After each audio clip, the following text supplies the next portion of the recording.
வணக்கம் அன்பு நண்பர்களே, நான் உங்கள் நண்பன் இளங்கோவன் பேசுகிறேன். சைனா இந்தியாவுக்கு எதிராக எங்கெங்கெல்லாம் செயல்படமோ எல்லா பக்கமும் இந்தியாவுக்கு எதிராக அவங்க வந்து மிலிட்ரி பேஸ் அமைக்கிறதுலேருந்து எல்லா பக்கமும் பிரச்சனை பண்ணுவாங்கன்னு நமக்கு தெரியும். ஸோ இந்த வாட்டி என்னென்னா, தமிழகத்தை குறி வைக்கிற மாதிரி அவங்களுடைய ப்ராஜெக்ட், அதாவது தமிழ்நாட்டிலேருந்து ஒரு 50 கிலோமீட்டர் தூரத்திலே அவங்களுடைய ப்ராஜெக்டை இலங்கையிலேருந்து பண்ணுறதுக்கான ஒரு ஒப்பந்தம் பண்ணாங்க. ஸோ அதை எப்படி இந்தியா வந்து எதிர்த்து அதை வந்து ஸ்டாப் பண்ணாங்க அப்படின்றத பற்றி, இதுக்கு பின்னாடி இலங்கை இந்த சைனா இவங்களுக்குள்ளே எப்படி ஒரு பெரிய விரிசல் உண்டாச்சு, இதெல்லாம் பற்றி தான் நம்ம இந்த வீடியோவில் பார்க்க போகிறோம். வீடியோக்குள்ளே போகிறதுக்கு முன்னாடி மறக்காமல் நம்ம சேனலை சப்ஸ்கிரைப் பண்ணுங்கள் அண்ட் நோட்டிஃபிகேஷனுக்காக பெல் பட்டனையும் கிளிக் பண்ணுங்கள்.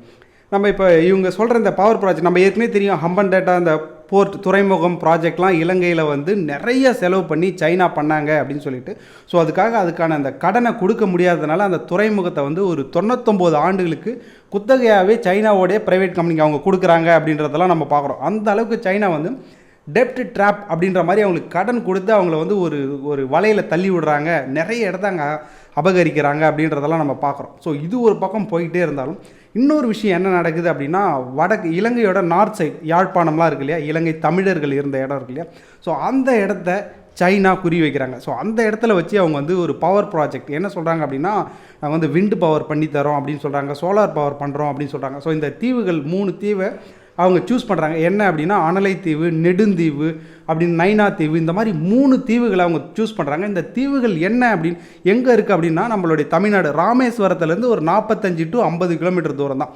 ஸோ இவ்வளோ கிட்ட வந்துட்டு அவங்க வந்து நாங்கள் ப்ராஜெக்ட் பண்ணுறோம் அப்படின்னு சொல்லிட்டு அதுக்கான ஒப்பந்தமும் இலங்கைக்கும் சைனாவுக்கும் வந்து நடக்குது. ஸோ அதை வந்து ஜனவரி மாதமே 2021 ஜனவரி பிப்ரவரி இந்த வாக்கிலே வெளியிடுறாங்க. ஸோ இந்த திட்டம் வெளியான போதே வந்து எல்லாரும் எதிர்ப்பு தெரிவிக்கிறாங்க. நம்ம நாட்டில் இருந்து இந்தியா வந்து கடுமையாக ஆட்சேபம் தெரிவிக்கிறாங்க.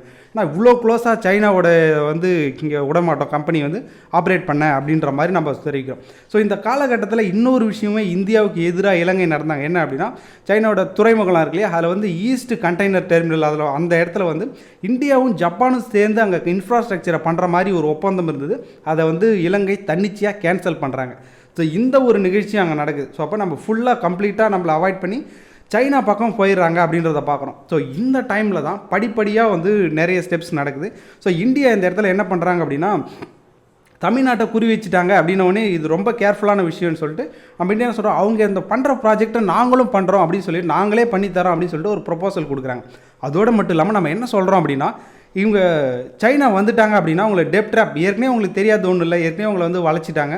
ஸோ இதுக்கு மேலே அவங்க கடனில் போய் விழுந்துடாதீங்க, நாங்கள் டெப்ட் ட்ராப்லாம் இல்லாமல் நாங்கள் கடன், அதாவது நாங்கள் அன்பளிப்பு மாதிரி ஒரு 100 கோடி ரூபாய் மதிப்பில் நாங்கள் பண்ணித்தரோம், கொஞ்சமாக லோன் வச்சு பண்ணித்தரோம், அதுவும் ஃப்ளெக்சிபிள் லோனாக அவங்களுக்கு பண்ணித்தரோம். ஸோ சைனா அவங்க விடாதீங்க அப்படின்ற மாதிரி நம்ம தரப்புலேருந்து இந்த ப்ரொபோசல் கொடுக்குறாங்க.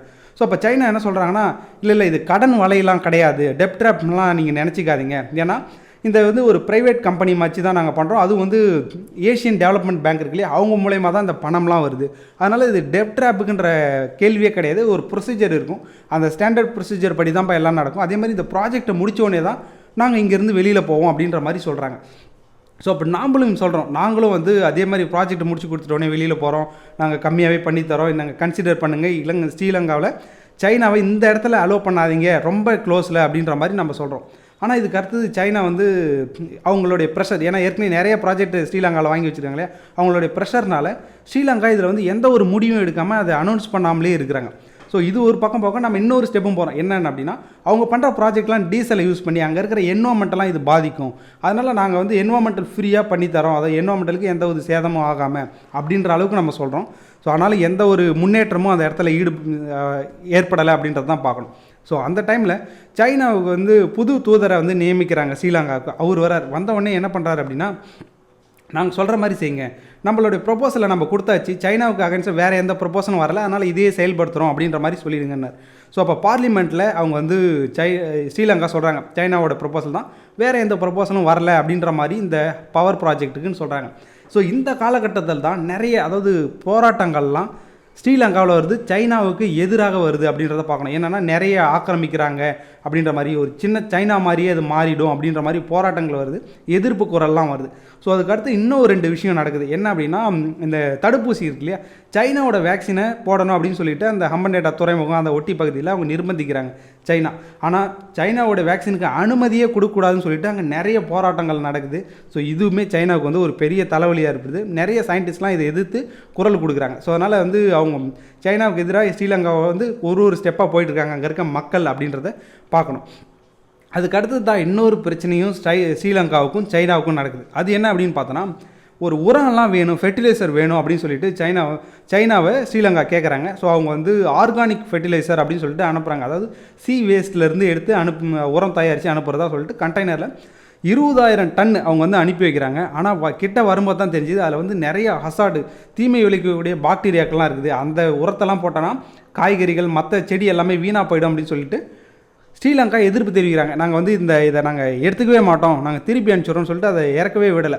ஸோ இதில் பெரிய பிரச்சனையாகுது ஸ்ரீலங்காவுக்கும் சைனாவுக்கும். ஸோ ஸ்ரீலங்கா இது வந்து ஒரு கம்பெனிக்கும் ஸ்ரீலங்கா கம்பெனிக்கும் இடைப்பட்ட பிரச்சனை தான். ஆனால் அவங்க சைனா டேரெக்டாக இன்வால்வ் ஆகி என்ன சொல்கிறாங்கன்னா, நீங்கள் மட்டும் அந்த ஃபெர்டிலைசரை வந்து இறக்கலாம், இல்லை காம்பன்சேஷன் கொடுக்கலாம், பெரிய பிரச்சனையெல்லாம் சந்திக்க வேண்டியிருக்கும் அப்படின்னு சொல்லிட்டு அவங்கள மிரட்டுறாங்க. ஸோ இந்த இடத்துல தான் அவங்களுக்குள்ள பிரச்சனை இன்னும் அதிகப்படியாகுது. ஸோ இந்த டைமில் அவங்களுக்குள்ள ஒரு டெப்ட் ட்ராப், ஸோ கடனெல்லாம் திருப்பி கொடுக்கணும் அப்படின்ற நிலைமைக்கும் கொஞ்சம் கொஞ்சமாக வராங்க. ஸோ இப்போ சைனாவை வந்து எப்படியாவது அவங்ககிட்டேருந்து விலகணும் அப்படின்றது கொஞ்சம் கொஞ்சமாக வர்ற சமயத்தில் தான் இந்தியா அவங்களோட நம்ம ஏற்கனவே கொடுத்த ப்ரொபோசல்லாம் பார்த்து நம்ம அதே அளவுக்கு கரெக்டாக பண்ணி கொடுக்குறோம். இந்த ப்ராஜெக்ட்டில் சைனாவை இந்த ப்ராஜெக்ட்லேருந்து கேன்சல் பண்ணுங்கள் அப்படின்னு சொல்லிட்டு அதிக அளவில் அவங்களுக்கு வந்து ப்ரெஷர் கொடுக்குறோம். ஸோ அதுக்கு அடுத்தது தான் என்ன ஆகுது அப்படின்னா, சைனாவே சொல்கிறாங்க என்ன அப்படின்னா, ஸ்ரீலங்காவில் வடக்கு பகுதி சாஃப்னா அந்த பகுதியிலேருந்து இந்த 3 தீவுகள் இருக்கு இல்லையா, இங்கேருந்து நாங்கள் எங்களுடைய ப்ராஜெக்டை வந்து சஸ்பெண்ட் பண்ணுறோம் அப்படின்னு சொல்லிட்டு. அதோடு மட்டும் இல்லாமல் அவங்க ஒரு வார்த்தையை சொல்கிறாங்க என்ன அப்படின்னா, தேர்ட் பார்ட்டி வந்து செக்யூரிட்டி கன்சர்ன்ஸ் அப்படின்னு சொல்லிட்டு தெரிவித்ததுனால நாங்கள் இந்த ப்ராஜெக்டை கைவிடுறோம். அதே சமயம் மாலத்தீவுகளில் போய் 12 தீவுகளில் இதே ப்ராஜெக்ட் நாங்கள் இம்ப்ளிமெண்ட் பண்ணுறோம் அப்படின்னாங்க.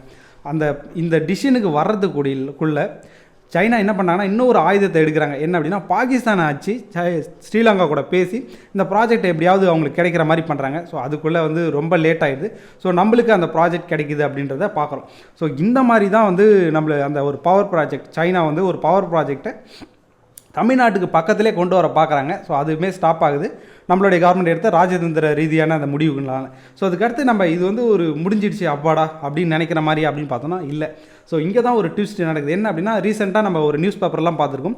சைனாவுக்கான அந்த தூதர் என்ன பண்ணுறாருன்னா, யாழ்ப்பாணம், அதாவது இலங்கையோட வடக்கு பகுதியில் தமிழர்கள் இருக்கக்கூடிய பகுதியில் அங்கே போயிட்டு என்ன பண்ணுறாருன்னா, அங்கே இருக்கிற நல்லூர் கந்தசாமி கோயிலுக்கெலாம் போய் வராரு.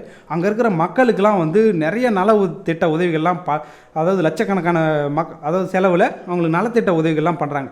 ஸோ இப்போ அடுத்த எய்மாக அவங்க என்ன பண்ணுறாங்க அப்படின்னா, கொஞ்சம் கொஞ்சமாக அந்த ப்ராஜெக்ட் தான் பண்ண முடியல அப்படின்னாலும் நம்ம வந்து அங்கே மக்களுக்கு வந்து உதவி அப்படின்ற பேரில் அந்த வடக்கு பகுதி யாழ்ப்பாணம் அதை ஒட்டிய தீவுகளில் வச்சுட்டு அங்கேருந்து நம்ம தமிழ்நாட்டை நோக்கி இல்லை இந்தியாவை நோக்கி அவங்களுடைய ஃபோக்கஸை திருப்புறதை தான் சைனா பார்க்குறாங்கன்னு தான் பார்க்கணும். ஸோ இதை தான் நம்மளுடைய கவர்மெண்ட் திரும்பி வந்து தக்க பதிலடி கொடுத்து அந்த மாதிரி எதுவும் நடக்காமல் பாதுகாக்கணும் அப்படின்றத தான் நம்ம பார்க்கணும். சரிங்க, சைனா அவங்களுடைய பவர் ப்ராஜெக்ட் அது எப்படி நம்மளுக்கு வந்துச்சு, இதை பற்றி நம்ம டீட்டெயிலை பார்க்குறோம். ஸோ இது நம்ம ஃபுல்லாக ஸ்ரீலங்காவை ட்ரஸ்ட் பண்ணலாமா அப்படின்னு நம்ம கேட்டாலும் பண்ண முடியாது. ஏன்னா ஏற்கனவே நம்ம சொல்லியிருக்கோம், நம்மளுக்கு வந்து ஈஸ்ட் காரிடார், அதாவது கண்டெய்னர் டெர்மினலில் வந்து நம்மளோட ப்ராஜெக்டை கேன்சல் பண்ணியிருக்காங்க சைனாவோட நிர்பந்தத்தினால. ஸோ அப்புறம் வெஸ்ட் சைடு மேற்கு பகுதியில் நம்மளுக்கு கொடுத்தாங்க அப்படின்றதையும் பார்க்குறோம். ஸோ அப்போ வந்து ஒரு ஸ்டாண்டர்டான ஒரு முடிவு எடுக்க மாட்டாங்க அப்படின்றதையும் பார்க்குறோம். ஸோ எந்த சைடு லாபமோ அந்த சைடு போய்க்கலாம் அப்படின்ற மாதிரி டிசிஷன் எடுப்பாங்க. ஸோ நம்மளை பாதுகாத்துக்க வேண்டியது நம்மளுடைய கடமை அப்படின்ற மாதிரி தான் நம்ம போய்க்கணும் அப்படின்றதையும் நம்ம பார்க்குறோம். சரிங்க, உங்களுக்கும் இதை பற்றி எக்ஸ்ட்ரா தகவல் இருந்துச்சுன்னா கமெண்ட்ஸில் ஆட் பண்ணுங்கள். மறக்காமல் இதை மற்றவங்களுக்கும் ஷேர் பண்ணுங்கள். நன்றி, வணக்கம்.